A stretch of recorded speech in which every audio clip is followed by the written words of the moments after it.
السلام علیکم. تاسو سره شیر کوم خپل مورنینګ واک چې دا مورنینګ واک ما په کلندر پارک فالکرک کې کړو. فالکرک یو رورل ټاون دی، دا د هغې ټول میپ دی، دی کې ټول وزټ سپورټس منشن دي.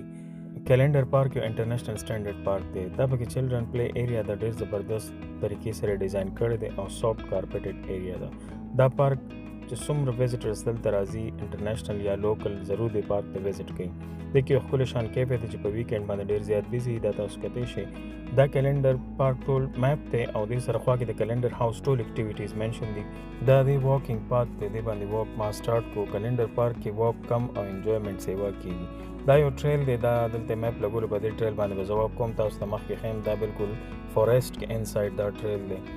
د ټریل تلو نه مخکې سایډ ته دی کې یو 2 لیکس دي. دا فرست لیک دی، دې سره دا سیټډ ایریاز دي. څومره خلک دلته ایکسرسایز له یا واک له راځي یا وزټرز راځي نو دا لیک دلته انجوی کوي. دا سپورټ چې کوم دی، دې سپورټ نه خلک فشنګ هم کوي دلته.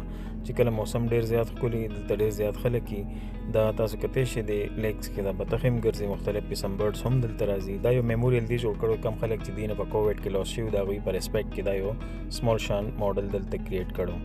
څنګه چې تاسو ته ما د فارسټ ټریل خبر وکړو، دا دغه فارسټ دی او دې کې دننه ټریل دی. دا به زه کنټینیو کوم، دغه سایډ ته به زه ځم. هغه ټریل ته د اکسس نه مخکې دلته سیکنډ لیک دی. څنګه چې تاسو ته ما 2 لیکس دي، پکې دلته هم سیټډ ایریاز دي، دلته هم خلک راځي. دا لیک هم دې ځای نه انجوی کوي او د دې په بل سایډ باندې وړوکی شان ټریک دی، نو په دې باندې واک هم کوي او دا هم سیټس لګېدلي دي دلته کینی او دا لیک په ښکلي موسم کې انجوی کوي.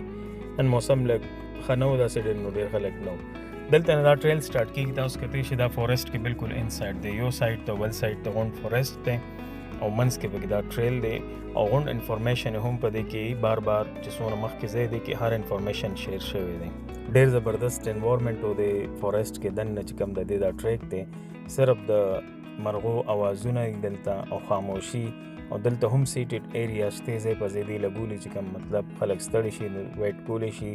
د اوبو سیسټم پکې هم شته، ډېر زبردست طریقې سره ډیزاین کړی دی او دواړو سایډ ته چې کوم دی فارسټ دی.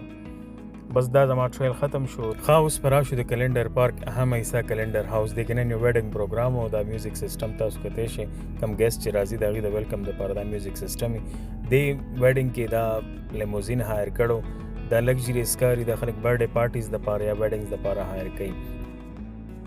په کلندر پارک کې د کلندر هاوس یو ډېر امپورټنټ رول دی. څومره چې په 18 او 17 سینچریز کې رومن امپایرز یا داسې نور بادشاهان تیر شوي دي، نو هغوی دلته راغلي دي او دلته یې سټې کړې ده. نو په هغه بیس باندې د کلندر هاوس یو ډېر تاریخي مقام دی. بل دلته چې نور هم داسې سمر اکټیویټیز یا کیمپس وغیره کیږي، هغه هم په کلندر پارک کې ارینج کیږي.